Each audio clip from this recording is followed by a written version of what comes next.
کہاں ہے وہ لڑکی؟ مجھے اگلے 1 منٹ کے اندر وہ لڑکی اپنے سامنے چاہیے۔ حویلی میں داخل ہوتے ہی وہ پورے روب کے ساتھ چلایا تھا۔ اس کی دھاڑ سے سبھی ملازم سہم چکے تھے۔ کریمہ بائی جلدی سے اپنی چادر سنبھالتے ہوئے آگے بڑھی اور کہنے لگی، چھوٹے صاحب بیٹھیے، میں ابھی اس لڑکی کو لے کر آتی ہوں۔ مگر وہ کھا جانے والی نظروں سے کریمہ بائی کو دیکھ کر کہنے لگا، میرا اٹھنا بیٹھنا سونا سب کچھ حرام ہے۔ جب تک میں اس لڑکی کو عبرت کا نشان نہیں بنا دیتا مجھے چین نہیں ملے گا۔ کس کی اجازت سے اسے حویلی کے اندر لایا گیا؟ اس کے ناپاک قدموں کو اس حویلی میں داخل ہونے بھی کیسے دیا گیا؟ اس کی اوقات کیا ہے؟ کیا آپ لوگ جانتے نہیں ہیں؟ جہاں حویلی کے در و دیوار ابراہیم خانزادہ کی آواز سے کانپ رہے تھے، وہیں وہ نازک اندام لڑکی کمرے کے کونے میں بیٹھی ڈر سے زرد ہو رہی تھی۔ جانتی تھی نیچے اٹھنے والا شور اسی کی وجہ سے ہے۔ آخر اس کی عمر ہی کیا تھی جو پے در پہ تکالیف نے، مصیبتوں نے اس معصوم سی لڑکی کی راہ دیکھ لی تھی۔ وہ روتے ہوئے اٹھی اور راہ فرار تلاش کرنے لگی۔ کمرے کی کھڑکی کھولنے کی کوشش کی مگر بند تھی۔ ایک نظر آس پاس دیکھا، اس وقت اسے کوئی بھی ایسا مقام نہیں ملا تھا جہاں پر وہ خود کو چھپا سکتی۔ وہ روتے ہوئے یہی کہہ رہی تھی کہ نہیں، میں کبھی بھی خود کو ابراہیم خانزادہ کے حوالے نہیں کروں گی۔ کچھ دیر پہلے جس قدر سفاکیت سے اسے اس گھر میں لایا گیا تھا وہی ابھی وہ نہیں بھول پائی تھی۔ جب کریمہ بائی نے اشارہ کیا کہ چھوٹے صاحب وہ لڑکی اس کمرے میں ہے، ابراہیم خانزادہ غصے سے لمبے لمبے ڈگ بھرتا کمرے کی طرف گیا تھا۔ دھڑلے سے دروازہ کھولا مگر سامنے پورا کمرہ خالی تھا۔ چاروں اور نظر دوڑانے کے بعد کہنے لگا، کہاں ہے وہ لڑکی؟ یہ کیسا گھٹیا مذاق ہے؟ آپ تو کہہ رہی تھی وہ لڑکی اس کمرے میں ہے۔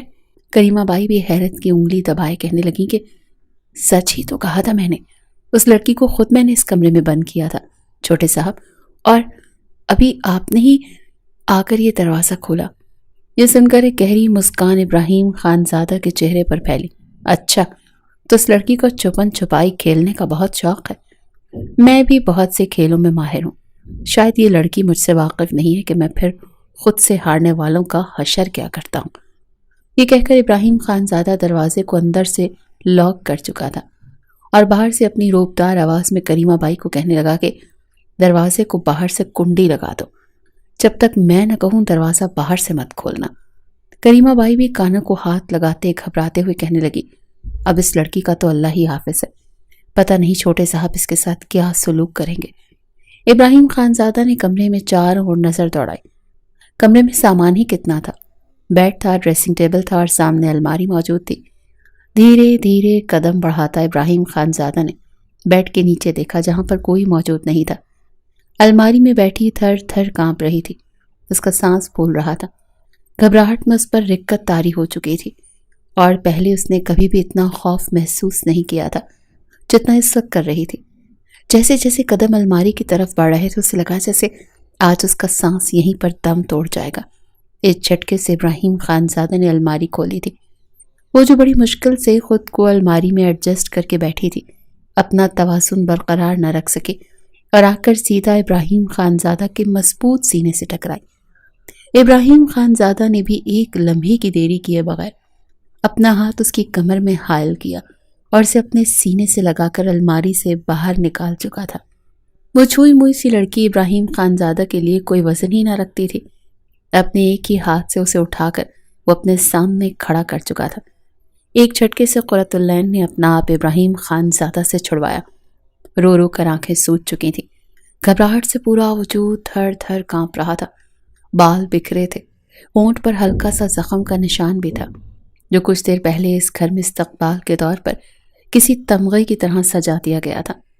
ابراہیم خانزادہ نے ایک نظر اس لڑکی کو دیکھا تو جیسے پلکیں جھپکنا بھول سا گیا تھا۔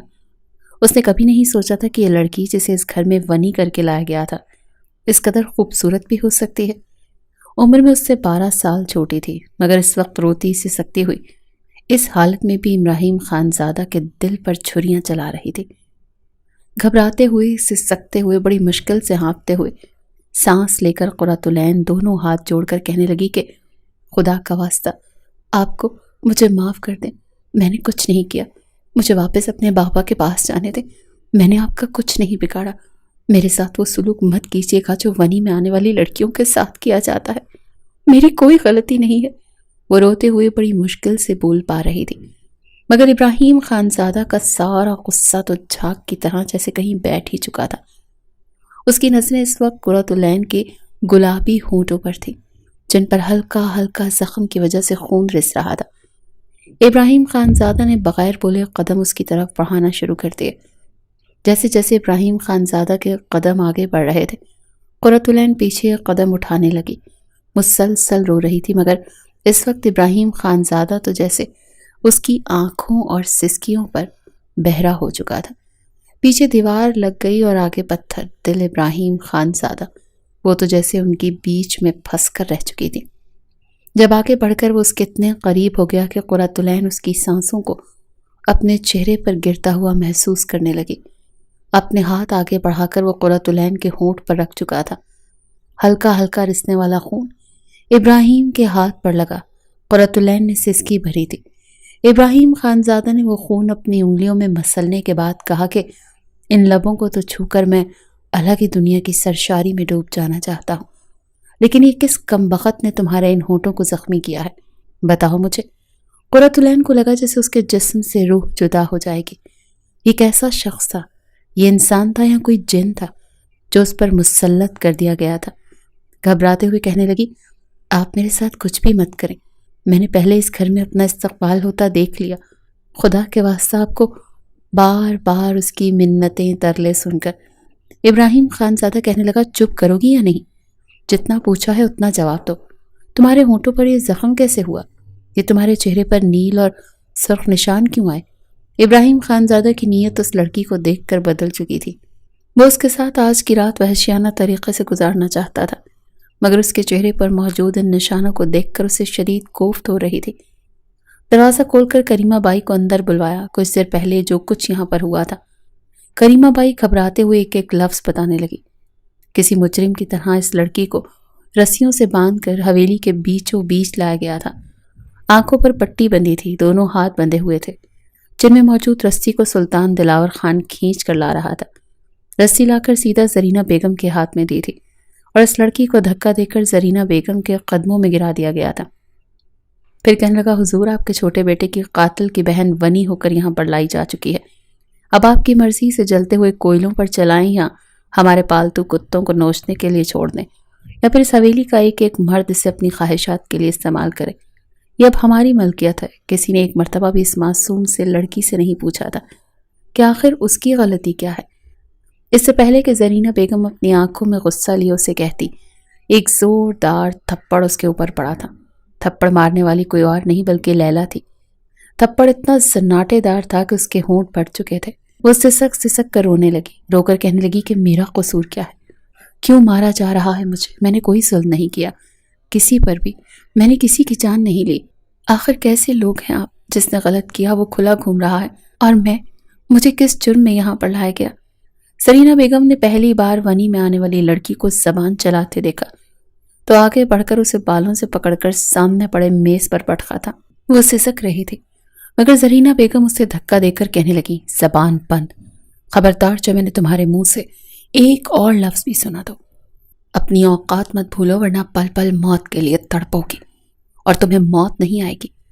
نہ جانے کتنے تھپڑوں کی بوچھاڑ تھی جو زرینہ بیگم اور لیلا نے اس پر کر دی تھی، اور پھر اسے کسی فالتو سامان کی طرح سامنے کمرے میں پھینک دیا گیا۔ جیسے جیسے کریمہ بائی نے اس کے بارے میں ابراہیم خانزادہ کو بتایا، اس کے ماتھے پر بل پڑ چکے تھے۔ ابراہیم خانزادہ کی آواز سن کر لیلا رخ جو اپنے کمرے میں موجود تھی جلدی سے نکل کر اس کے کمرے میں آئی۔ سامنے اس لڑکی کو اور پھر ابراہیم خانزادہ کو کھڑا دیکھ کر اس کے ماتھے پر کچھ ٹھٹکا اور پھر کہنے لگی، ارے سرتاج، آپ یہاں کیا کر رہے ہیں؟ دفع کیجیے اسے۔ یہ لڑکی کو ونی ہو کر اس گھر میں آ گئی ہے، اب سلطان لالا اور مصطفیٰ خانزادہ اس کو دیکھ لیں گے۔ آپ چلیے یہاں سے۔ نہ جانے کیوں مگر اسے ابراہیم خانزادہ کی اس لڑکی کے وجود پر پڑتی نظریں اندر ہی اندر بے چین کر رہی تھی۔ یوں لیلا رخ کا اس پر حق جتاتے دیکھ کر ابراہیم ملک غصے سے اس کی طرف پلٹا، بغیر لحاظ کی ایک سناٹے دار تھپڑ اس کے گال پر مار دیا۔ تھپڑ مار کر کہنے لگا، تمہاری اتنی اوقات ہے جو تمہیں ابراہیم خانزادہ کو بتاؤ گی کہ کیا کرنا چاہیے اور کیا نہیں؟ اپنی اوقات یاد ہے نا تمہیں، یا بار بار بھول جاتی ہو؟ یہ لڑکی اس گھر میں ونی ہو کر آئی ہے، میرے لیے ہی آئی ہے۔ میں اس لڑکی سے نکاح کروں گا اور ابھی اسی وقت کروں گا۔ کریمہ بائی جاؤ، جا کر مولوی صاحب کو بلا کر لاؤ۔ یہ لڑکی میرے نکاح میں رہے گی، اور خبردار جو گھر کے کسی اور مرد نے اس پر بری نگاہ ڈالنے کی کوشش بھی کی تو یہ صرف اور صرف میری ملکیت ہے۔ جس قدر کمینگی سی آنکھوں میں درندگی سجائے ابراہیم خان زادہ الفاظ کہہ چکا تھا، لیلا رخ کو لگا جیسے اس کی سانس رک رہی ہو۔ اس کی آنکھوں کے آگے اندھیرا سا چھا گیا۔ وہ ابراہیم خان زادہ کی بیوی تھی۔ روتے ہوئے کہنے لگی، خان آپ میرے ساتھ ایسا نہیں کر سکتے، خدا کا واسطہ اس ونی میں آئی ہوئی لڑکی کو میرے مقابل مت کھڑا کیجیے۔ وہیں ونی میں آنے والی وہ لڑکی جس کا ان سب سے کوئی رشتہ ناتا ہی نہیں تھا، ان کی سب سے بڑی غلطی ہی یہ تھی کہ وہ اپنی بہنوئی کی باتوں میں آ کر اپنے باپ کو لے کر اس گھر میں رہنے کے لیے آ چکی تھی، اور بہنوئی نے کیسا انصاف کیا تھا اس کے ساتھ۔ وہ تو پل پل تڑپ رہی تھی، رو رہی تھی۔ دماغ پر ایسا اثر ہوا کہ وہ وہیں پر گر کر بے ہوش ہو گئی۔ ابراہیم خانزادہ نے اس بے سد زمین پر گرتا دیکھا تو فوراً بڑھ کر پاؤں کی ٹھوکر اس کے پیٹ پر ماری، جیسا کہ یہ یقین کر رہا ہو کہ زندہ بھی ہے یا مر گئی۔ وہ معصوم سی لڑکی فرش پر بے سد پڑی تھی، سانسیں گھٹ گھٹ کر چل رہی تھی۔ چلتی سانسیں دیکھ کر فوراً کریمہ بائی کو کہنے لگا، جلد از جلد اس لڑکی کو ہوش میں لاؤ، بہت زیادہ ہی نازک بنی پھر رہی ہے، اسے یہاں کے طور طریقے سمجھاؤ اور سکھاؤ کہ وہ ونی بن کر اس گھر میں آ چکی ہے، اس لیے یہ ڈرامے بازیاں جس قدر جلدی ہو سکے بند کر دے۔ کچھ دیر بعد مولوی آنے والا ہے، اس سے پہلے اسے تیار کر کے نیچے لاؤ۔ یہ کہہ کر اپنی ہی جست میں ابراہیم خانزادہ وہاں سے جا چکا تھا، جبکہ لیلا رخ کو لگا کہ اس کی سانس رک جائے گی۔ وہ روتے ہوئے ابراہیم خانزادہ کے پیچھے دوڑ رہی تھی۔ سرینہ بیگم کے قدموں میں گر کر کہنے لگی، خدا کا واسطہ آپ کو کچھ کریے، مجھ پر قیامت ڈھانے والا ہے۔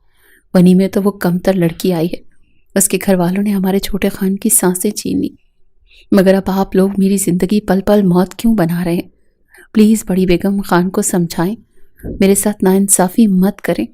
آپ جانتی ہیں میں ان سے کتنی محبت کرتی ہوں، وہ میرے سامنے اگر کسی غیر لڑکی کو کھڑا کر دیں گے تو میں کیا کروں گی؟ سرینہ بیگم نے آنکھوں میں آنے والے آنسوؤں کو پہنچا اور پھر کہنے لگی، تم اس گھر کی خاندانی بہو ہو، اور وہ ونی میں آئی لڑکی سے کوئی تعلق نہیں ہے۔ اس کے ساتھ جو کچھ ہوگا گھر کے مرد بہتر جانتے ہیں۔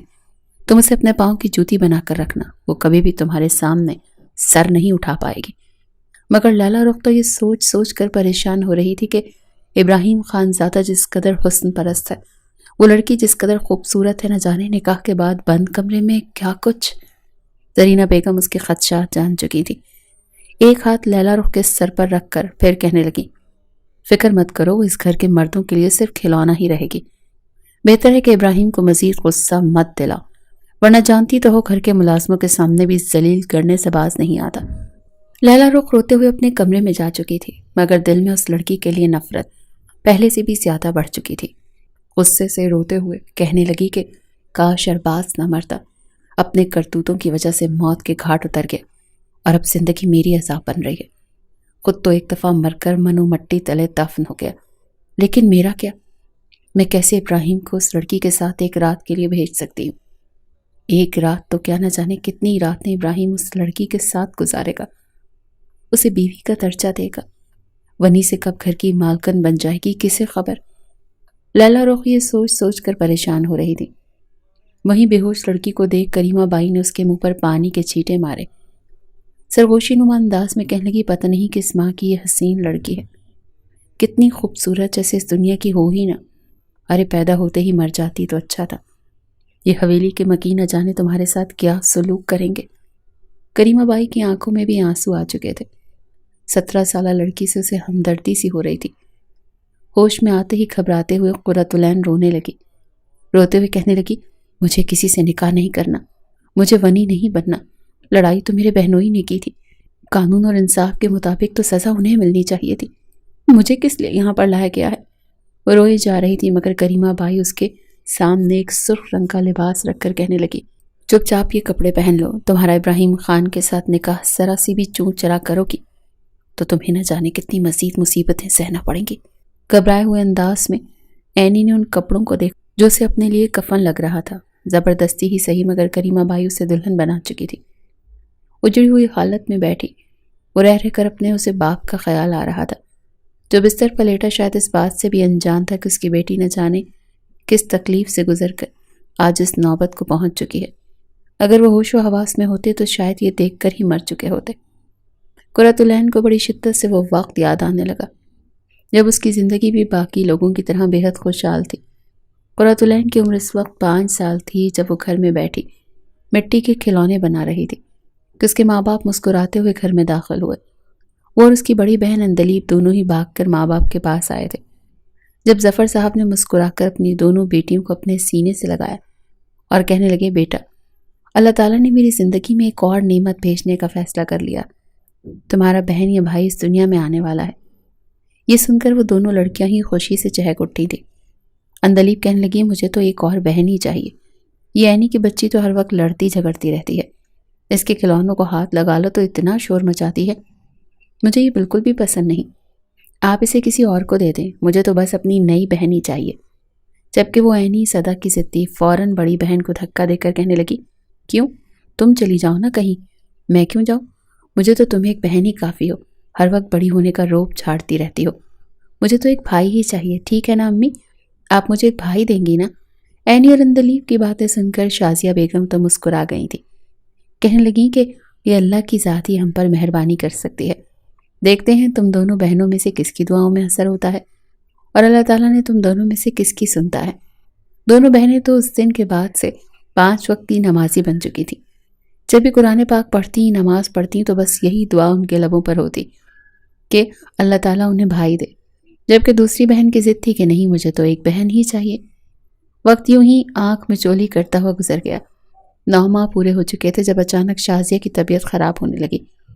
ظفر صاحب فوراً انہیں ہاسپٹل لے کر گئے تھے، مگر اچانک ہی کچھ ایسی پیچیدگیاں بن گئیں جن کی وجہ سے انہیں آپریشن کرنا پڑا۔ شازیہ بیگم کا بلڈ پریشر بہت زیادہ ہائی ہو چکا تھا۔ اللہ تعالیٰ نے انہیں ایک بیٹے سے نوازا تھا۔ عینی کی تھی خوشی کی کوئی انتہا نہ رہی، مگر شازیہ بیگم اپنی جان کی بازی ہار چکی تھی۔ جب ڈاکٹرز نے یہ خبر باہر آ کر سنائی تو ظفر صاحب کو لگا جیسے ان کی پوری دنیا ہی ختم ہو چکی ہے۔ وہ اپنے چند گھنٹے پہلے اس دنیا میں آنے والے بچے کو سینے سے لگا کر پھوٹ پھوٹ کر رونے لگے۔ دونوں بچیاں جو گھر میں اس انتظار میں تھیں کہ ماں بابا بھائی کو لے کر گھر آئیں گے۔ بھائی گھر آیا تو تھا، مگر ساتھ ماں کا جنازہ بھی گھر میں داخل ہوا تھا۔ بچیوں میں اتنی ہمت نہ تھی کہ اپنے بھائی کو اٹھاتی، بھائی کا چہرہ دیکھتی۔ وہ تو اپنی ماں کی میت سے لپٹی پھوٹ پھوٹ کر رو رہی تھی۔ یہ بہت بڑا نقصان تھا جو ان پر ہوا تھا۔ ظفر صاحب نے اپنے بیٹے کو سینے سے لگا کر رکھا، اسے ایک ماں بن کر پالنے کی پوری کوشش کی، مگر پھر بھی 15 روز بعد وہ بچہ بھی اپنی ماں کے پاس واپس اس دنیا سے جا چکا تھا۔ ظفر صاحب کے پاس ان کا کل سرمایہ ان کی دونوں بیٹیاں اندلیب اور عینی رہ چکی تھیں۔ انہیں پڑھایا لکھایا، مگر ان کے خرچ پورے کرتے کرتے وہ اپنی صحت کا خیال رکھنا بھول چکے تھے۔ ایک روز ظفر صاحب کی بہن جو کہ دوسرے گاؤں میں رہتی تھی، وہ اپنے بیٹے نبیل کا رشتہ لے کر بھائی کے گھر چلی آئیں۔ اندلیب کی عمر اس وقت 21 سال تھی۔ نبیل انہی دونوں ایک فیکٹری میں جاب کرنے لگا تھا۔ 50,000 تنخواہ تھی۔ اب تک جب بھی وہ ظفر صاحب کے سامنے آیا تھا بہت اچھا اور نیک بن کر آیا تھا۔ اس کا اصل چہرہ کیا تھا ظفر صاحب جان ہی نہ سکے۔ اپنی راز دلاری بیٹی اندلیب کا ہاتھ نبیل کے ہاتھ میں دے دیا۔ وہ خالہ کے ہاں رخصت ہو کر بے حد خوش تھی۔ اب گھر میں ظفر صاحب اور عینی ہی بچے تھے۔ عینی 2nd ایئر کی اسٹوڈنٹ تھی، 7 بچوں کو ٹیوشن بھی پڑھایا کرتی تھی، مگر اس شام جب کالج سے واپس آئی تو سامنے ظفر صاحب اور کچھ لوگ گھر میں موجود تھے۔ اپنے باپ کو بستر پر لیٹا دیکھ عینی کی تو چیخ نکل گئی تھی، بابا کیا ہو گیا آپ کو؟ آپ ایسے کیوں لیٹے ہیں؟ وہ تو اپنے ہوش و حواس کھو رہی تھی۔ جب گاؤں کے ہی ایک شخص نے عینی کے سر پر ہاتھ رکھا اور اسے سمجھانے لگے، بیٹا تمہارے ابو کا کام کرتے ہوئے ایک دم بلڈ پریشر بہت زیادہ ہائی ہو گیا تھا، جس کی وجہ سے انہیں فالج کا اٹیک آیا ہے۔ ڈاکٹر نے بر وقت ٹریٹمنٹ کر کے ان کی جان تو بچا لی، مگر فی الحال ان کا جسم حرکت کرنا بند کر چکا ہے۔ تم فکر مت کرو، تم ان کا خیال رکھو گی تو یہ ٹھیک ہو جائیں گے۔ اپنے باپ کو بستر پر پڑا دیکھ عینی تو پھوٹ پھوٹ کر رونے لگی تھی۔ باپ کی طبیعت خرابی کا سن کر نبیل اور اندلیب بھی آئے تھے۔ نبیل نے تو صاف صاف الفاظ میں کہہ دیا کہ بس اب آپ لوگ ہمارے ساتھ ہمارے گھر چلیں گے، میں آپ کو یہاں نہیں رہنے دوں گا۔ بھلا جوان لڑکی اکیلی ساری ذمہ داریاں کیسے اٹھائے گی؟ اٹکتے ہوئے انداز میں ظفر نے بھی اپنی بیٹی کی خاطر کڑوا خون بھر لیا تھا۔ یوں نبیل کے کہنے پر عینی نے اپنا سارا سامان پیک کیا اور اس گھر کو چھوڑ کر اپنے بہنوئی کے ساتھ اس کے گھر چلی گئی۔ ایک نظر پلٹ کر اس نے اپنے اس گھر کو دیکھا تھا۔ وہ تو اس بات سے بے خبر تھی کہ اپنے اس گھر کو وہ دیکھ ہی آخری بار رہی ہے۔ شروع میں تو نبیل نے ان کا بے حد خیال رکھا، بالکل اپنی سگی بہن جیسے اینی کو سمجھتا۔ اینی کی بھی اپنی بہن کے ساتھ ساتھ اپنی خالہ زاد نوشین سے اچھی دوستی ہو چکی تھی۔ دونوں ایک ساتھ کالج جاتی اور واپس آ کر اپنے باپ کی خدمت اینی خود ہی کیا کرتی تھی۔ ایک روز جب اینی کالج سے واپس لوٹ رہی تھی، دور سے کچے راستے پر دھول اڑاتی ایک ساتھ 3 گاڑیاں بڑی سپیڈ کے ساتھ آتی ہوئی دکھائی دی۔ ایک طرف سے کالج کی وین جا رہی تھی جس میں اینی موجود تھی، وہیں دوسری جانب سے ان تینوں گاڑیوں نے ایک دم سے جب یو ٹرن لیا تو وین والے نے فوراً سے گاڑی کو بریک لگائی، ورنہ ایک بہت بڑا حادثہ ہو سکتا تھا۔ پیچھے آنے والی گاڑیوں نے بھی وین کو رکتے دیکھ بریک لگائی تھی، مگر شاید یہ اس کی انا پر ضرب ثابت ہوئی تھی۔ اگلے ہی پل گاڑی سے ایک خوبصورت نوجوان باہر نکلا، بلیک کرتا شلوار میں ملبوس، خوبرو شخصیت رکھنے والا غصے سے گاڑی سے نیچے اتر کر گاڑی کی کھڑکی بند کر چکا تھا۔ وین والا بھی نیچے اتر کر کہنے لگا کہ خان صاحب معاف کر دیجئے، میں تو بس گاؤں کی طرف جا رہا تھا، مجھے نہیں پتا تھا یہ آپ کی گاڑیاں ہیں۔ مگر وہ اگلے ہی پل غصے سے دھاڑ کر کہنے لگا، اندھے ہو گئے ہو کیا؟ دوبارہ اگر مجھے اپنے سامنے نظر آئے تو پھر دیکھنا تمہارا حشر کیا کرتا ہوں۔ اگر مجھے کہیں جانے کی جلدی نہ ہوتی تو پھر بتاتا۔ اینی نے جب یہ دیکھا تو غصے سے فوراً گاڑی سے نکل چکی تھی۔ نوشین نے اسے روکا بھی تھا مگر وہ اپنا ہاتھ چھڑوا کر باہر نکل آئی۔ او ہیلو مسٹر، خود کو کیا کسی فلم کا ہیرو سمجھ رہے ہو یا پھر ولن ہو؟ 1.5 کروڑ کی گاڑی لے کر تماشا لگائے پھرتے ہو۔ غلطی انکل کی نہیں بلکہ آپ کی ہے۔ آپ اتنی سپیڈ سے آ رہے تھے کہ انہیں موقع ہی نہیں ملا۔ ایک تو اتنے بڑے حادثے سے انہوں نے آپ کو بچا لیا، اوپر سے آپ انہیں ہی سنائے جا رہے ہیں۔ سامنے کھڑا شخص جیسے اس معصوم سی لڑکی کو دیکھ کر اپنے ہوش و حواس ہی گم کر چکا تھا۔ وین والا گھبراتے ہوئے کہنے لگا، ارے بیٹیا یہ کیا کر رہی ہو؟ جانتی ہو یہ کون ہے؟ ارے جو کوئی بھی ہو، میری بلا سے جو غلط ہے وہ غلط ہے، میں کسی بھی امیر زادے سے نہیں ڈرتی۔ وین والا تو گھبراتے ہوئے دونوں ہاتھ جوڑ چکا تھا۔ چھوٹے صاحب معاف کرتے ہیں، اس لڑکی کی طرف سے میں معافی مانگتا ہوں۔ نوشین نے فوراً اسے گاڑی کے اندر کھینچا تھا، مگر یہی وہ لمحہ تھا جب وہ شخص اس لڑکی کی محبت میں جیسے گرفتار ہی ہو چکا تھا۔ وین وہاں سے آگے چل چکی تھی۔ ایک بار پلٹ کر اینی نے کھڑکی سے دیکھا تھا، وہ وہیں پر منجمد کھڑا اسے ہی دیکھ رہا تھا۔ نوشین پہلے تو گھبرائی پھر کہنے لگی، ارے لگتا ہے چھوٹے خان تو تمہاری محبت میں پاگل ہو چکے ہیں۔ جواب میں اینی نے اس کے کاندھے پر تھپڑ مار دیا، ارے چپ ہی کرو، مجھے ویسے ہی غصہ چڑھا ہے، تم پیار محبت کی باتیں لے کر بیٹھ گئی ہو۔ جواب میں نوشین کہنے لگی، ہاں دعا کرو کہ یہ محبت ہی ہو، ورنہ یہ لوگ تو غصے میں بس اپنی بندوقیں چلاتے ہیں اور لوگوں کو ٹھکانے لگاتے ہیں۔ گاڑی گھر کے باہر رک چکی تھی۔ وہ لڑکیاں جیسے ہی گھر میں داخل ہوئیں تو سامنے کا منظر دیکھ اینی اور نوشین دونوں گھبرا گئی۔ سامنے اندلیب رو رہی تھی اور نبیل بھی ہڑبڑایا ہوا تھا۔ اینی فکر مندی سے کہنے لگی، کیا ہوا ہے؟ نبیل نے صرف 1 سیکنڈ لگایا تھا فیصلہ کرنے میں۔ اپنی بہن کو کہنے لگا، نوشین تم چاچا افتخار کے گھر چلی جاؤ، جب تک میں نہ کہوں تو وہاں سے ایک قدم باہر نہیں نکالو گی۔ اگر راستے میں کوئی تم سے پوچھے بھی کہ نبیل کون ہے تو کہنا میں اسے نہیں جانتی، جاؤ۔ اس افراتفری کو دیکھ دونوں لڑکیاں سمجھ نہیں پائیں کہ آخر اصل ماجرا کیا ہے۔ وہیں اندلیب رو رہی تھی کہ میری بہن کے ساتھ آپ ایسے نہیں کر سکتے، یہ صرف آپ کی سالی نہیں بلکہ آپ کی خالہ کی بیٹی بھی ہے، آپ کی بہنوں جیسی ہے۔ نبیل کہنے لگا، ہاں پچھلے کئی مہینوں سے تمہاری بہن اور باپ کا خرچہ اٹھا رہا ہوں، اب ان کا اتنا حق تو بنتا ہے کہ میرے لیے قربانی دے سکے، بدلے میں خالو کا اچھے سے علاج کرواؤں گا، انہیں کسی چیز کی کمی نہیں آنے دوں گا، مگر اسے میرے لیے یہ قربانی دینی ہوگی۔ اینی کبھی اپنی بہن کا چہرہ دیکھتی اور کبھی بہنوئی کا کہ آخر ہوا کیا تھا۔ اندلیب روتے ہوئے اسے بتانے لگی کہ تمہارے بھائی کا چھوٹے چودھری سے جھگڑا ہو گیا، پیسوں کے لین دین کی کوئی بات تھی، اس سے میں آ کر تمہارے بھائی نے چھوٹے خان سے ہاتھ پائی شروع کر دی۔ وہ گولی نبیل پر چلانے والا تھا مگر ہاتھ پائی میں گولی ارباز خان پر چل گئی، وہ موقع پر ہی مر گیا۔ یہ واقعہ 1 ہفتے پہلے پیش آیا، مگر اب جرگے کا فیصلہ ہے کہ نبیل اپنی بہن کو ونی میں ہمارے حوالے کرے گا یا پھر خون بہا کی رقم 2 کروڑ دے گا۔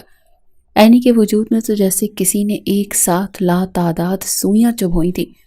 وہ گھبرائے ہوئے کہنے لگی کہ نہیں، میں کہیں نہیں جاؤں گی، آپ پولیس کو انفارم کریں، بتائیں آپ نے اپنی جان بچانے کے لیے یہ قدم اٹھایا تھا۔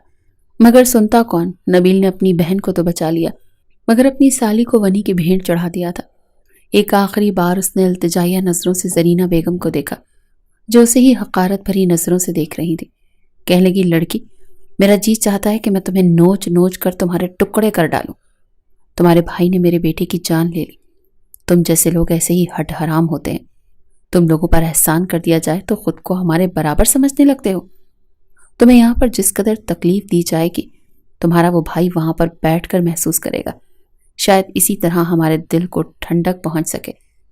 روتے ہوئے تو یہ بھی نہ کہہ سکی اینی کہ میں نبیل کی بہن نہیں بلکہ سالی، اس کی کزن ہوں اور اپنی بہن کا گھر بچانے کی خاطر یہاں پر آئی ہوں، ورنہ باپ تو چارپائی پر تھا اور اندلیب کا گھر اجڑ جاتا۔ نوشین اس کی بہنوں جیسی تھی، وہ چاہ کر بھی نوشین کا نام نہیں لے سکتی تھی، کیونکہ جو قیامت اس پر اس وقت گزر رہی تھی پھر نوشین پر گزرنا پڑتی۔ وہ روتے ہوئے آخری بار زرینہ کے قدموں میں گری تھی، کہنے لگی کہ آپ قانون اپنے ہاتھ میں کیوں لے رہے ہیں؟ عدالت ہے، آپ کو انصاف دے گی۔ ان دو مردوں کی لڑائی میں آپ ایک معصوم لڑکی کی زندگی کیسے برباد کر سکتی ہیں؟ آپ کی بھی تو کوئی بیٹی ہوگی۔ ابھی الفاظ اس کی زبان پر آئے ہی تھے کہ ابراہیم اسے بالوں سے پکڑ کر سامنے پٹک چکا تھا۔ خبردار جو تو نے ہمارے گھر کی عورتوں کا نام لینے کی بھی کوشش کی تو اپنی اوقات میں رہ۔ مولوی صاحب نکاح شروع کریں۔ اس کا سر میز پر لگنے کی وجہ سے خون کا ایک فوارہ ماتھے سے نکلا تھا۔ وہ وہیں فرش پر بیٹھی تھی، گھبرائے ہوئے بیٹھا مولوی صاحب نکاح شروع کر چکا تھا۔ ابراہیم جس قدر شاطر نظروں سے اسے دیکھ رہا تھا، بھائی کا انتقام تو وہ الگ ہی بات تھی، مگر حقیقت میں تو وہ اس لڑکی کی نازک جوانی پر اپنی مہر ثبت کرنا چاہتا تھا۔ قرۃ العین ظفر خان، آپ کا نکاح ابراہیم خان سے کیا جاتا ہے، کیا آپ کو قبول ہے؟ ابھی الفاظ مولوی صاحب نے کہے تھے جب سامنے دروازے پر ایک وجود نمودار ہوا۔ یہ کیا ہو رہا ہے یہاں پر؟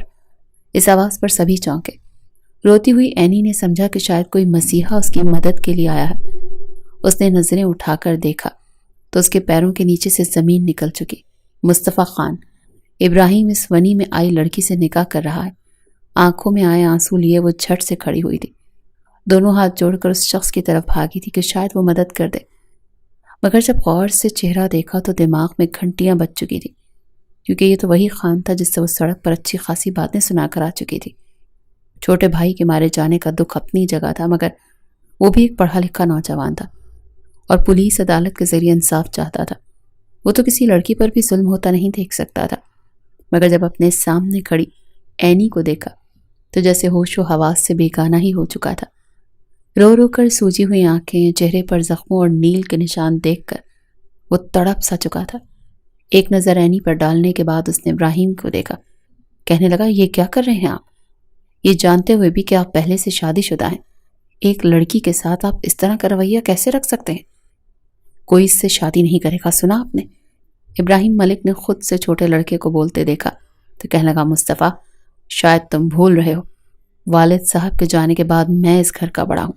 یہ لڑکی ونی ہو کر آئی ہے، اس کا نکاح اس گھر میں ہوگا، تبھی اس گھر میں رہ سکے گی۔ مگر اگلے ہی پل مصطفیٰ نے ایک نظر اس لڑکی کو دیکھنے کے بعد کہا، نکاح ہی کرنا ہے نا؟ ونی میں آئی لڑکی کو نکاح کر کے اس گھر میں رکھتے ہیں تو اس کے ساتھ شادی آپ نہیں بلکہ میں کروں گا۔ تھوڑی بہت ہمت جو اینی میں آئی تھی، وہ جو سمجھ رہی تھی کہ شاید یہ شخص باقیوں سے الگ ہے، اس کی مدد کرے گا، اسے یہاں سے واپس لے جائے گا، مگر یہ الفاظ سن کر اینی کی رہی صحیح ہمت بھی جواب دے گئی۔ روتے ہوئے چیخ چیخ کر کہنے لگی، میں کوئی تم لوگوں کی زر خلید غلام نہیں ہوں۔ سمجھ کیا رکھا ہے آپ لوگوں نے مجھے؟ کیا آپ لوگوں میں خوف خدا موجود نہیں ہے؟ مجھے تم لوگوں میں سے کسی سے بھی شادی نہیں کرنی، خدا کے واسطے مجھے واپس جانے دو، میرا باپ نہ جانے کس حالت میں ہوگا۔ وہ روتے ہوئے فرش پر گر چکی تھی، مگر مصطفیٰ خان نے اسے بازو سے پکڑ کر اٹھایا اور بازو سے گھسیٹنے کے انداز میں صوفے پر پٹخا تھا۔ لڑکی، تمہارے لیے کوئی راہ فرار نہیں ہے، تمہاری زندگی اس حویلی کی دیواروں پر ٹکریں مار مار کر ختم ہو جائے گی، مگر تمہیں اس حویلی سے باہر قدم نکالنے کی اجازت نہیں ملے گی۔ مولوی صاحب نکاح شروع کیجیے، مصطفیٰ نے جس انداز میں کہا تھا۔ ابراہیم غصے سے مٹھیاں بھینچ کر پیچھے ہٹ گیا۔ روتی ہوئی اینی نے خود سے 5 سال بڑے مصطفیٰ کو دیکھا، جو نہ جانے اس سے اب کس کس بات کا بدلہ لینے والا تھا۔ اپنی عادات سے تو بے حد سخت مزاج اور ظالم لگ رہا تھا۔ روتے ہوئے اس نے نکاح قبول کر لیا، نکاح نامے پر سائن کیا اور مصطفیٰ خان اپنی جگہ سے اٹھ کھڑا ہوا۔ کریمہ بائی، اس لڑکی کو میرے کمرے میں چھوڑ دیجیے، جب تک میں نہ کہوں کوئی اس لڑکی پر ہاتھ تک نہیں اٹھائے گا۔ یہ کہہ کر فون پر کسی سے بات کرتا مصطفیٰ وہاں سے جا چکا تھا، جبکہ اس لڑکی کو کریمہ بائی مصطفیٰ کے کمرے میں چھوڑ چکی تھی۔ فرش پر بیٹھی اس سے سسک کر رو رہی تھی۔ کچھ دیر بعد نہ جانے اس گھر میں کیا ہونے والا تھا۔ آنے والی زندگی بالکل تاریک اندھیروں میں ڈوبی ہوئی تھی۔ لیلا رخ تو خوش تھی کہ ابراہیم کی شادی اس لڑکی سے نہیں ہوئی، مگر ابراہیم خانزادہ کے اندر جھلس رہی آگ کسی طور بھی کم ہونے کا نام نہیں لے رہی تھی۔ وہ بار بار چہل قدمی کرتا اس لڑکی کے نشیب و فراز کو یاد کر کے جھلس رہا تھا، سگریٹ پر سگریٹ پھونک رہا تھا۔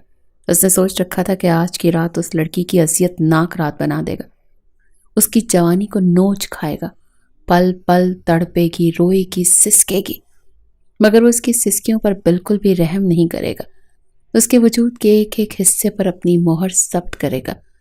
مگر اپنی جگہ اپنے بھائی کے نکاح میں دیکھ وہ تڑپ ہی تو چکا تھا۔ رات کے تقریباً 11:15 بج چکے تھے جب نفرت اور بے چینی میں ابراہیم خان اپنے بستر سے اٹھا۔ لیلا رخ اس کے سینے پر سر رکھے سو رہی تھی۔ کچھ دیر پہلے صرف اور صرف لیلا رخ کی خواہش پر ہی اس کے ساتھ ایک حسین رات بتا چکا تھا، مگر اندر موجود بے چینی کم نہیں پڑ رہی تھی۔ وہ شاید اب اینی کو پا کر ہی ختم ہونے والی تھی۔ دھیرے سے لیلا رخ کے پہلو سے نکل کر وہ باہر آیا، آس پاس نظر دوڑا رہا تھا۔ صحن میں آیا تو وہاں پر ابھی تک مصطفیٰ کی گاڑی موجود نہیں تھی، یعنی وہ لڑکی کمرے میں اکیلی تھی، اس بات سے انجان کہ ابراہیم خانزادہ اس کی طاق لگائے بیٹھا ہے۔ وہ فرش پر بیٹھی بیڈ سے ٹیک لگائے بے خبر سو چکی تھی جب دھیرے سے دروازہ کھلا۔ دلہن کے روپ میں اپنا حشر بگاڑے وہ لڑکی اس وقت بھی قیامت ڈھا رہی تھی۔ ابراہیم خانزادہ دھیرے دھیرے قدم بڑھاتا ہوا اس کے قریب گیا اور گھٹنوں کے بل اس کے پاس بیٹھ گیا اور گہری سانس اس کے چہرے پر خارج کر کے کہنے لگا، قسم سے اس حسن کو میں ایسے تو نہیں چھوڑنے والا۔ نکاح بے شک تمہارا مصطفیٰ سے ہو چکا ہے، مگر تم اس حویلی کے ہر مرد کے بستر کی زینت بنو گی۔ یہ کہہ کر اس نے اپنی انگلی اس کے ہونٹوں پر پھیرنا شروع کر دی جس پر زخم تھا۔ اپنے چہرے پر کسی کا لمس محسوس کر کے وہ ایک دم گڑبڑا کر اٹھی تھی، مگر اس سے پہلے کہ عینی کے لبوں سے چیخ نکلتی ابراہیم نے اس کا منہ دبوچ لیا تھا۔ ذرا سی آواز مت نکالنا ورنہ تمہاری چیخیں پوری حویلی سنے گی۔ وہ اپنے سامنے اس جانور کو دیکھ کر گھبرا چکی تھی، فوراً پیچھے ہٹی، اٹھنے لگی، مگر وہ پوری طرح اسے اپنے حصار میں لے چکا تھا۔ ابراہیم خانزادہ اس کا منہ دبوچ کر دوسرے ہاتھ سے بازو مروڑتے اسے دیوار سے لگا چکا تھا۔ کیا سمجھ رہی تھی؟ میری شدتوں سے بچ جاؤ گی؟ بالکل نہیں۔ اپنے بھائی کی موت کا بدلہ تو الگ بات ہے، میں تو تمہارے حسن کو دیکھ کر ہی دیوانہ ہو چکا ہوں، ایسے تو نہیں چھوڑوں گا۔ اینی پوری کوشش کر رہی تھی خود کو چھڑوانے کی، مگر وہ اس کے مزید قریب آتا اپنا چہرہ اس کی گردن کی طرف لے آیا تھا۔ روتے ہوئے اس نے پوری کوشش کی تھی کہ یہ شخص اس سے دور ہو سکے۔ جب تھوڑا سا دروازہ کھلا، مصطفیٰ خانزادہ سامنے کھڑا تھا۔ جب اپنی وری میں آئی بیوی کے ساتھ اپنے بھائی کو زبردستی کرتے دیکھا تو غصے سے چلا اٹھا، خان لالا یہ کیا کر رہے ہیں آپ؟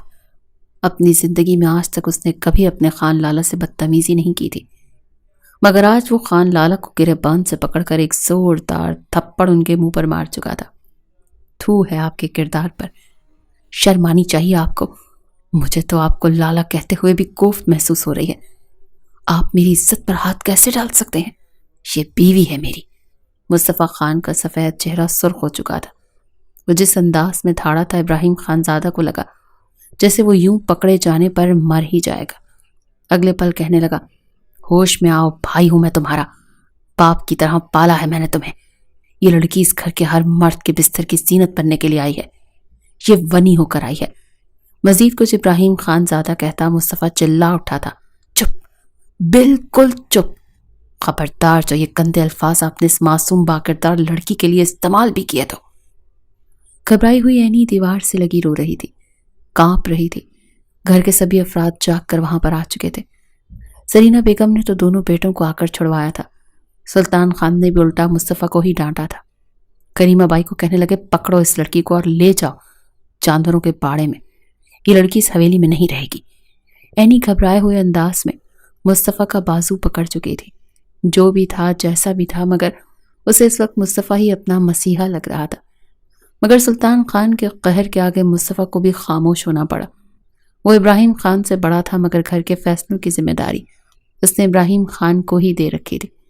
باہر کے معاملات وہی سنبھالا کرتا تھا۔ گھبرائی ہوئی اینی کو وہ اس کمرے سے جانے تو نہیں دینا چاہتا تھا، مگر سلطان خان کے کہنے پر اس نے اپنا ہاتھ اینی سے چھڑوا لیا تھا۔ کریمہ بائی اسے حویلی کے سامنے موجود باڑے میں چھوڑ آئی تھی۔ ساری رات وہ روتی ہوئی گھبرائے ہوئے انداز میں ہاتھ میں ایک ڈنڈے لیے آس پاس دیکھتی ہوئی گزار گئی کہ کہیں کوئی درندہ ایک بار پھر اس پر ظلم کرنے کے لیے نہ آ جائے۔ اگلی صبح اس کی زندگی کی انتہائی ہولناک صبح تھی۔ باڑے میں کام کرنے والی ملازم اس کے ہاتھ میں جھاڑو دے کر کہنے لگی، او بی بی، چھوٹے خان سے شادی کر کے کیا سمجھ رہی ہے کہ تجھے اس گھر کی چھوٹی بہو کا درجہ مل جائے گا؟ ارے نہیں، بالکل نہیں، چل اٹھا جھاڑو اور صاف صفائی کر۔ خان بیگم نے تو صاف صاف الفاظ میں کہہ دیا ہے کہ کلونی میں ہو کر آنے والی لڑکی تم نوکروں کی بھی نوکرانی ہے، اس کا جیسا مرضی استعمال کرو، کوئی تم لوگوں کو روکنے ٹوکنے والا نہیں۔ کل رات جو تماشا تم نے حویلی میں لگوایا ہے نا، ایک ایک بات کا حساب لیا جائے گا تم سے۔ اینی گھبرا چکی تھی۔ چپ چاپ کریمہ بائی جیسے جیسے اس پر حکم چلا رہی تھی وہ صاف صفائی کر رہی تھی۔ پورے باڑے کی جھاڑو لگانے کے بعد اسے وہ ایک طرف لے آئی اور کچرا اٹھانے لگی۔ اینی کے ہاتھوں میں چھالے بن چکے تھے۔ ساری رات جاگ کے رہنے کی وجہ سے اس کا وجود درد کر رہا تھا۔ بخار میں بھی وہ تڑپ رہی تھی، مگر یہ احساس کسے تھا؟ دل ہی دل میں کہہ رہی تھی کہ میں کبھی بھی آپ کو معاف نہیں کروں گی نبیل بھائی۔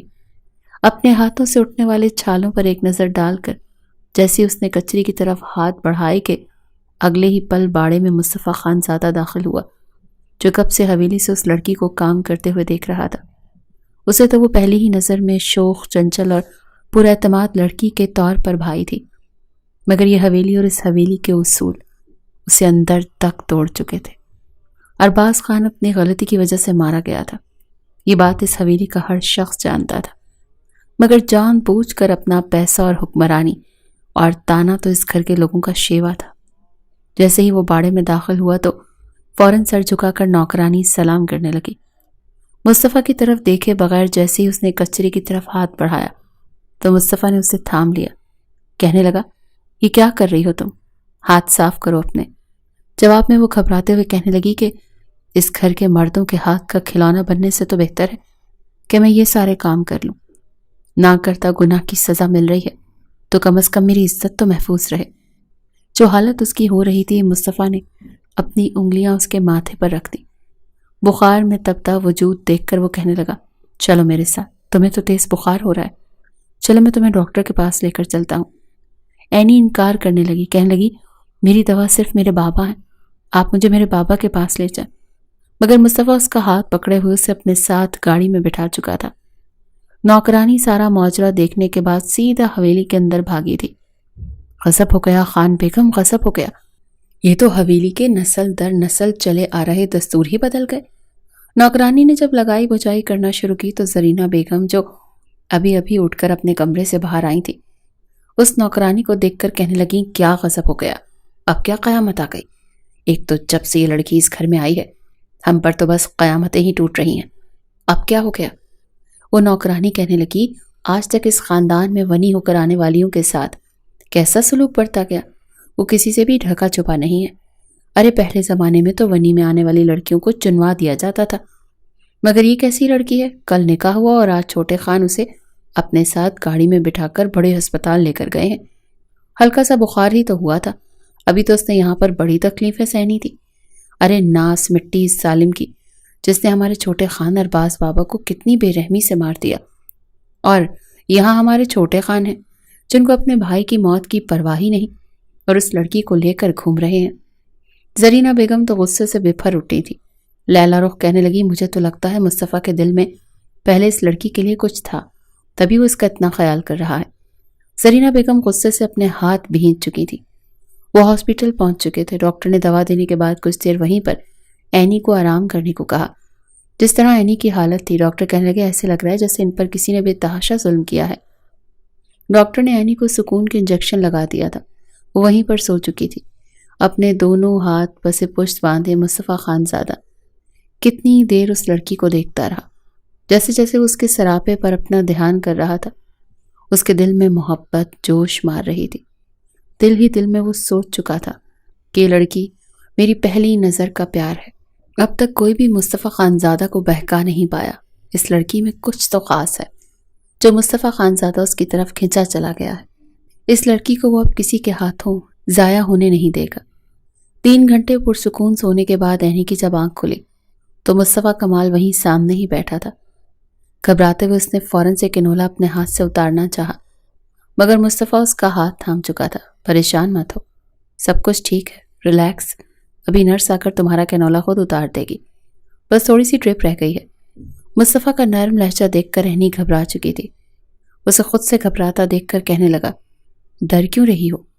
جانتا ہوں تمہارے ساتھ بہت برا ہوا ہے، میں تمہارے ساتھ بات کرنا چاہتا تھا، لیکن حالات ہی ایسے ہو گئے کہ میں کچھ کر نہیں پایا۔ جانتا ہوں تمہارے ساتھ جو ہوا غلط ہوا، مجھے اپنے بھائی کے مرنے کا بھی دکھ ہے، لیکن اصل قصوروار تمہارا بھائی ہے، اس سے ہی اس کے کیے کی سزا ملے گی۔ تمہیں اگر میں یوں ہی چھوڑ دیتا تو تمہارے ساتھ ناانصافی ہو جاتی۔ ونی میں آنے والی لڑکیوں کے ساتھ کیا ہوتا ہے میں اچھے سے جانتا ہوں، اسی خاطر میں نے تم سے نکاح کیا، مجھ پر بھروسہ رکھو، میں تمہارے ساتھ کچھ غلط نہیں ہونے دوں گا۔ اینی نے غور سے اسے دیکھا اور پھر کہنے لگی کہ آپ بھی تو خان حویلی کے مکینوں میں سے ایک ہیں، پھر آپ کے لہجے میں اتنی نرمی کیوں ہے؟ میں نے تو آپ کے ساتھ سڑک پر بدتمیزی بھی کی تھی۔ جواب میں وہ ہلکا سا مسکرایا اور مسکرا کر کہنے لگا، تبھی تو تم میرا دل جیت چکی تھی۔ مجھے یہ ڈری سہمی روتی ہوئی لڑکیاں بالکل نہیں پسند، بے دھڑک بات کرنے والی، کسی سے بھی اپنے حق کے لیے لڑ جانے والی لڑکیاں پسند ہیں۔ تمہارا یہ روپ دیکھ کر میرے دل میں بہت دکھ ہوا ہے، مگر فکر مت کرو، جب تک میں زندہ ہوں تمہارے ساتھ کچھ غلط نہیں ہوگا قرۃ العین۔ اپنا نام مصطفیٰ خان کے لبوں سے سن کر قرۃ العین کے پورے وجود میں ایک کرنٹ سا دوڑ گیا تھا۔ اس کے ساتھ گاڑی میں بیٹھ کر باہر نکلی تو منتیں کرتے ہوئے کہنے لگی، مجھے اپنے بابا سے ملنا ہے، نہ جانے وہ کس حالت میں ہوں گے، مجھے آخری بار اپنے بابا سے ملنے دیجیے۔ جواب میں مصطفیٰ نے ایک نظر اس کی آنکھوں میں آنسوں کو دیکھا اور پھر اپنا ہاتھ اس کی آنکھوں سے بہنے والے آنسوں کو صاف کیا اور کہنے لگا، رونا بند کرو، بتاؤ کہاں ہیں تمہارے بابا؟ کچھ دیر بعد ہی مصطفیٰ کی گاڑی تنگ گلیوں میں آ چکی تھی، مگر جیسے اس نے گھر میں قدم رکھا تو سامنے کا منظر اس کے جسم سے روح کو جدا کر چکا تھا۔ صحن میں ایک جنازہ تھا جسے لوگ کاندھا دے کر اٹھا رہے تھے۔ سامنے اس کی بہن بے حس و حرکت سختی کی کیفیت میں پڑی ہوئی تھی۔ کلمہ شہادت پڑھا جا رہا تھا کیونکہ ظفر صاحب گزشتہ رات انتقال کر چکے تھے۔ چیخ مار کر وہ اپنے باپ کی میت سے لپٹی تھی۔ نہیں بابا، آپ مجھے چھوڑ کر نہیں جا سکتے، دیکھیں میں واپس آ گئی ہوں، کچھ نہیں ہوا مجھے۔ نبیل تو گھبرا سا چکا تھا۔ سامنے مصطفیٰ خانزادہ کو دیکھ کر تو اس کے ہوش و حواس گم ہو گئے۔ چیخ چیخ کر روتے ہوئے کہنے لگی، یہ سب کچھ کرنا چاہتے تھے نا آپ، اسی لیے لائے تھے مجھے اور میرے بابا کو یہاں پر؟ ہم اپنے گھر میں ہی خوش تھے، آپ نے اپنے گناہوں کی سزا کی بھیٹ مجھے اور میرے باپ کو چڑھا دیا، شرم نہیں آتی آپ کو؟ بجائے اس بات کا جواب دینے کے نبیل نے وہاں سے بھاگنے کی کوشش کی، مگر مصطفیٰ اسے پکڑ چکا تھا۔ فوراً پولیس بلوا کر قانونی کارروائی شروع کروا دی گئی تھی۔ دونوں بہنیں گلے لگ کر کتنی ہی دیر روتی رہی تھیں۔ وہاں پر بیٹھے ہوئے یہ بھی راز کھل چکا تھا کہ اینی تو بے قصور ہے، ونی میں تو نوشین کو آنا چاہیے تھا، نہ کہ اینی کو۔ رات گہری ہو رہی تھی، حویلی واپس لوٹنا بھی ضروری تھا۔ مصطفیٰ نے یہ وعدہ کیا کہ وہ اینی پر ایک آنچ بھی نہیں آنے دے گا، یہ اب اس کی ذمہ داری ہے۔ وہ حویلی میں کسی کو بھی اس پر انگلی تک اٹھانے نہیں دے گا، آپ بے فکر رہیں۔ اینی آنا تو نہیں چاہتی تھی مگر وہ مصطفیٰ کے ساتھ چل پڑی۔ اس کی روتی ہوئی سسکیاں مصطفیٰ کی آنکھوں میں بھی بار بار پانی لا رہی تھی۔ اینی کو کوئی سہارا نہ ملا تو وہ مصطفیٰ کے سینے سے لگ کر پھوٹ پھوٹ کر روتی رہی۔ وہ گاڑی راستے میں روک چکا تھا، کتنی دیر اس کا دل بہلاتا رہا، اسے اپنے ہونے کا احساس دلاتا رہا۔ جب دونوں گھر پہنچے تو سامنے زرینہ بیگم کچہری لگا کر بیٹھی تھی۔ اینی تو مصطفیٰ کے پیچھے چھپ گئی مگر زرینہ بیگم کہنے لگی، چھوڑو اس لڑکے کا ہاتھ، یہ ہماری مجرم ہے، تم اسے کیسے اپنی بیوی تسلیم کر سکتے ہو؟ جواب میں بڑے ہی باہمت انداز میں مصطفیٰ خانزادہ نے کہا، میں نے اسے اپنی ونی میں نہیں سمجھا، یہ لڑکی ہمارے گھر کی عزت ہے اور میری بیوی ہے۔ اگر آپ لوگ اسے اس گھر میں وہ مقام نہیں دے سکتے تو میں اسے لے کر یہاں سے چلا جاؤں گا۔ خان بیگم اپنے بیٹے کا چہرہ دیکھنے کو ترستی رہیں گی۔ ایک بیٹا تو اپنی حرکتوں کی وجہ سے موت کے گھاٹ اتر گیا، اب دوسرے کو کیوں زندہ ہوتے ہوئے بھی نظروں سے دور کرنا چاہتی ہیں؟ یہ ہم سب ہی لوگ جانتے ہیں کہ ارباز خان مجبور لوگوں کو قرض دے کر پھر بندوق کی نوک سے سود سمیت نکلوایا کرتا تھا۔ جہاں پر یہ سارا حادثہ ہوا وہاں کی CCTV فوٹیج بھی پولیس کو مکمل مل چکی ہے۔ بندوق نبیل پر ارباز نے تانی تھی، ارباز نے اپنی جان بچانے کے لیے ہاتھا پائی کی، جب گولی چلی اور ارباز کو ہی لگ گئی۔ حقیقت سامنے تھی مگر پھر بھی حویلی کے مکین ماننے کو تیار نہیں تھے۔ کئی روز تک وہ اس کمرے سے باہر نہیں نکلی تھی۔ مصطفیٰ خان کے کہنے پر کریمہ بائی اس کے کمرے میں کھانا بھجوا چکی تھی تو وہ کھا لیا کرتی تھی۔ دھیرے دھیرے مصطفیٰ کی اچھائیاں دیکھ کر، اس کی اتنی اپنائیت اور خیال دیکھ کر اینی کی سوچ بھی بدلنے لگی تھی۔ دل میں مصطفیٰ کے لیے محبت آنے لگی تھی۔ وہ بھلے ہی اس کے نکاح میں تھی اور پچھلے 2 مہینوں سے اس کے ساتھ یہاں پر موجود تھی، مگر ایک بار بھی اس نے اپنا حق وصول کرنے کی کوشش نہیں کی تھی۔ حویلی کے لوگوں نے جب بار بار اینی کی تذلیل کی تو مصطفیٰ خان ان سب سے دور اینی کو لے کر شہر چلا آیا۔ یہاں پر اس کا اپنا اپارٹمنٹ موجود تھا۔ اینی سمجھ نہیں پا رہی تھی کہ آخر یہ شخص اس کے لیے اپنے گھر والوں سے دور رہ کر ثابت کیا کرنا چاہتا ہے۔ یہ تو وہ محسوس کر چکی تھی کہ مصطفیٰ خان زادہ اس سے محبت کرتا ہے۔ کوئی بھی محبت اور احساس کے بغیر اتنے بڑے قدم نہیں اٹھا پاتا، مگر پھر بھی شاید وہ مصطفیٰ سے اقرار کروانا چاہتی تھی۔ اس شام کھانا بنانے کے بعد نہا کر اپنے لمبے گھنے بالوں کو کھولے وہ آئینے کے سامنے آئی۔ ان میں کنگھی پھیر رہی تھی، پانی کی بوندیں ٹپک کر اس کی گردن کو بھگو رہی تھی۔ نہ جانے کب بغیر چاہ پیدا کیے مصطفیٰ خان زادہ کمرے میں داخل ہوا۔ سر سے لے کر پاؤں تک پورے سراپے کو غور سے دیکھنے کے بعد اب تک خود پر قابو پائے ہوئے مصطفیٰ خان زادہ کی تو جیسے ضبط ٹوٹ رہے تھے۔ وہ قدم بقدم چلتا ہوا اس کے قریب آیا اور اگلے ہی پل اپنا ہاتھ اینی کی کمر پر رکھ دیا۔ وہ بے ساختہ اپنے لب اس کی گردن پر رکھ چکا تھا۔ جب اینی نے ایک دم سے آئینے میں ابھرتا ہوا مصطفیٰ کا عکس دیکھا تو پورا وجود لرز چکا تھا، مگر اس نے ہٹنے کی کوشش نہیں کی تھی۔ وہ اپنی آنکھیں بند کر چکی تھی، مصطفیٰ کے وجود کو اپنے قریب محسوس کر رہی تھی۔ مصطفیٰ نے اپنے لب اس کی گردن سے ہٹا کر ماتھے پر رکھ دیے، پھر کان کے قریب سرگوشی کر کے کہنے لگا، تم بے حد خوبصورت ہو۔ مصطفیٰ خان زادہ تمہاری محبت میں مبتلا ہو چکا ہے۔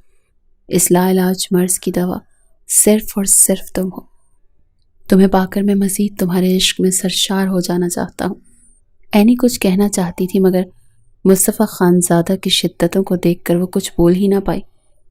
اسے بولنے کا کچھ موقع ہی نہ ملا۔ جب بڑے ہی پیار سے مصطفیٰ کمال اسے بیڈ پر لے کر آیا اور پھر اپنی محبتیں اس پر نچھاور کرنے لگا، ایک پل کو مصطفیٰ کو دیکھ کر وہ گھبرائی تھی۔ اسے ان لمحات سے خوف آتا تھا، مگر جس قدر محبت اور نرمی کا مظاہرہ مصطفیٰ نے کیا تھا وہ سارا ڈر تو کہیں غائب ہی ہو چکا تھا۔ وہ لمحے اس کی زندگی کے حسین ترین لمحے تھے، جب مصطفیٰ نے اسے باقاعدہ اپنی بیوی ہونے کے رتبے پر فائز کیا تھا۔ جب اینی اپنے ہوش میں واپس لوٹی تو مصطفیٰ کا وجود کا بوجھ اپنے اوپر محسوس کر کے فوراً ہٹی تھی۔ چہرہ چھپائے وہ شرما سی گئی، مگر مصطفیٰ اس کے چہرے سے ہاتھ ہٹا کر کہنے لگا، شرمانا کیسا؟ آخر کو میری من چاہی بیوی ہو۔ تمہیں ہر فکر ہر پریشانی سے دور یہاں پر لایا، اس لیے تاکہ تمہاری آنکھوں میں آنسو نہ دیکھ سکوں۔ خانزادہ مکینوں کی وجہ سے جس خوف میں، جس ڈپریشن میں تم مبتلا ہو، میں تمہیں اس سے نکالنا چاہتا ہوں۔ اپنا مقام پہچانو، اپنے اصل روپ میں واپس آؤ، بالکل ہٹلر بن کر، تاکہ دوبارہ ہم ایک ساتھ واپس اس حویلی میں جا سکیں۔ اینی کے چہرے پر مسکراہٹ پھیل چکی تھی۔ تمام ثبوتوں اور گواہوں کے بعد نبیل بھی جیل سے چھوٹ چکا تھا۔ خانزادہ خاندان پہلی بار حقیقت کو مد نظر رکھتے ہوئے اپنی شکست قبول کرنے پر مجبور ہو چکا تھا۔ نبیل بے حد شرمندہ تھا۔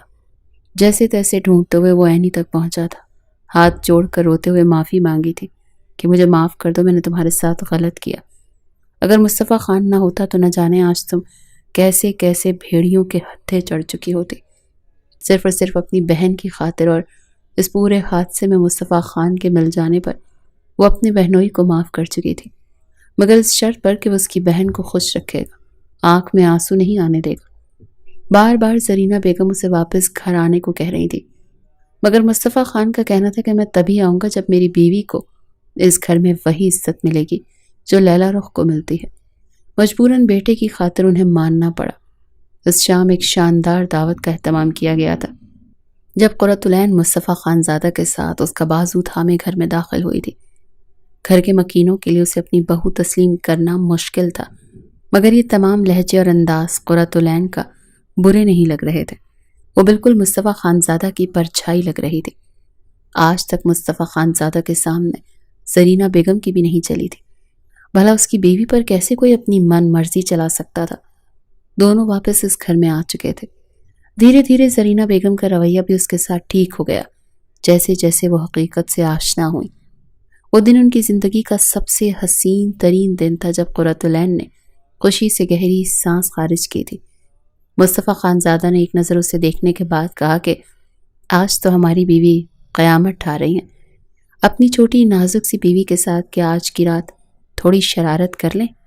اس نے عینی کے بالوں کو اپنی انگلیوں پر گھماتے ہوئے کہا تو عینی فوراً شرما سی گئی، جھٹ سے کہنے لگی بالکل بھی نہیں، دن بہ دن آپ کی شرارتیں بڑھتی جا رہی ہیں۔ چپ چاپ بیڈ کی دوسری طرف جا کر سو جائیے، اگر مجھے تنگ کیا تو میں اٹھ کر صوفے پر سو جاؤں گی۔ جواب میں وہ اسے اپنی باہوں میں اٹھا چکا تھا، کہنے لگا کہ بمشکل 50 کلو کا تو وزن ہے آپ کا، اور چلیے مجھ سے خود کو چھڑوانے۔ ارے تمہیں تو ناز کرنا چاہیے اپنی قسمت پر، کتنا رومانٹک شوہر ملا ہے۔ یہ کہہ کر وہ اپنی بڑی ہوئی شیو اس کے گال پر رگڑ چکا تھا۔ وہ سسک کر فوراً خود کو چھڑانے لگی، مگر اندر ہی اندر مسکرا بھی رہی تھی۔ اسے مصطفیٰ کی شرارتیں تو اچھی لگتی تھیں، دل ہی دل میں یہ دعا کرنے لگی کہ بس اس کی زندگی یوں ہی خوشیوں سے بھری گزر جائے۔